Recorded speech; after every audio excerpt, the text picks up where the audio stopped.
Hi everyone, Twatters here. I'm not a guy with long intros, so let's hop right in. Generators are a core part of Forsaken's gameplay, as it's literally the only objective outside of surviving the timer that you have as survivor. Generators have 4 puzzles. For each completed puzzle, the timer gets ticked down by 3 seconds, and you get $5 and 15 XP for it. There are 5 generators on every map, spawning in random locations. Generators are taken from Dead by Daylight, as that game has a similar mechanic of fixing generators. In that game though, generators are the objectives to survive. Forsaken only has a timer. Generators in Forsaken only give you a currency award and slightly reduce the timer. It doesn't serve any other purpose. Generators create a couple of detrimental problems, which I'll get into later. First, let's dissect why people even do generators anyway. Generators decrease the timer, however the main reason behind them is that the generators are the best source of money and XP on any survivor. A full generator solved by yourself gives you $20, 60 XP, and 2 malice. FYI, this is half of the amount of reward you get for winning around a survivor. Yes, doing 2 gens by yourself literally get you the same amount of reward as winning around. No ability in the game comes even close to being more useful than farming generators. Why bother trying to slash a killer or body block if a generator can be solved in 20 seconds and give me triple or sometimes even quadruple the reward? I ran an experiment trying to push Shedletsky on an alt account to milestone 4 without doing generators. Do you know how long this takes? Generally, I can land about 4 stunts per game because I don't do anything except slashing. Shedletsky slashes give $5 and 15 XP, so I get 60 XP per round. For surviving a round, I get 120 XP. If we add it up, we get 180 XP per game.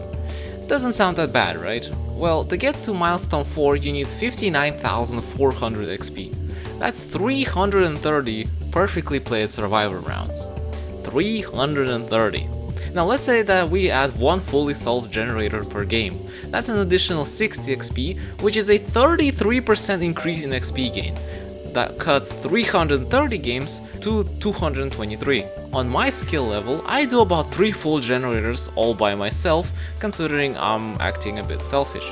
That's 180 XP just from generators alone. If we add 120 XP from winning and 180 XP from gens, we get 300 XP. That cuts down the required amount of games down to just 198. If you're a madman and somehow do all 5 generators while your team defends you, that's like 420 XP per game, which cuts the required amount of games to 141. That's nearly a third of what you would have done without generators. And these calculations also assume that you don't use any survival abilities, which you're likely gonna use too, that'll cut the games needed even more. And lastly, it gives you malice. 0.5 malice for every generator completed is honestly insane, and it makes the problem of people solving generators much worse. So now you understand why is everyone trying to fix generators, why is it that big of an issue? Well, it causes the team to separate and fix generators. Obviously, the game isn't balanced around 2 survivors helping each other, so the killer gets an easy start with free time. Wanna know a fun fact? All 5 completed generators did reduce the timer by 60 seconds, and 2 kills by the killer at 80 seconds. So you letting 2 teammates die already make the generator time reduction useless. The game just turns into you trying not to be the first or second target so you can finish all the generators, and that's considering the team isn't ravaged before all of them are complete. And trust me, that happens more often than you think.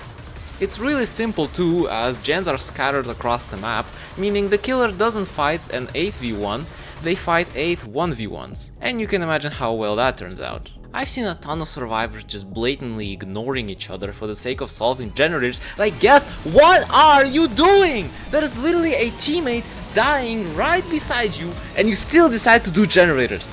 If you do the math, you'll find out that for a team to win as a survivor, considering it's a full player lobby, every person needs to survive for at least 60 seconds.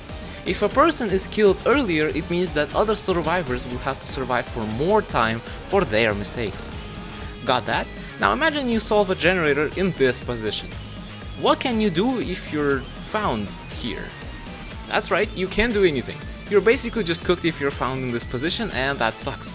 And again, since everyone is solving generators, this scenario happens a lot, which leads to easier isolated kills, which just leads to losses. The fact that generators are a problem is comical to me. You notice how other ASIMs like Die of Death put survivors in less favorable situations, but still end up being balanced? Yet, this is why. Forsaken's generators don't hurt the game, they hurt the player base. The player base of hungry Sentinel players that completely ruin team compositions and lead to many other problems. An easy fix for all of this is to just increase the reward for landing your abilities and reducing the rewards for fixing generators, at least down to something like $3 and 10 XP for each puzzle.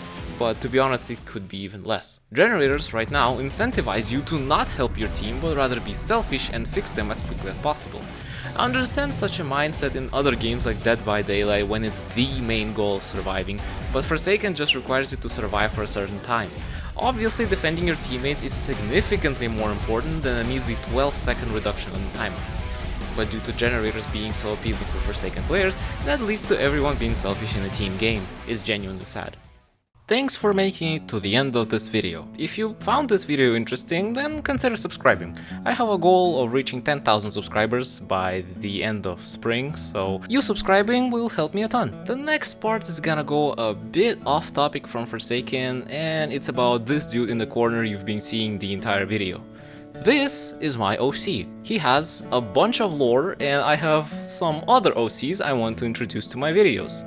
However, I'm not really sure how I should do that, which is where you come into play. I want you to go down in the comment section and suggest some ways I could introduce my characters to you all.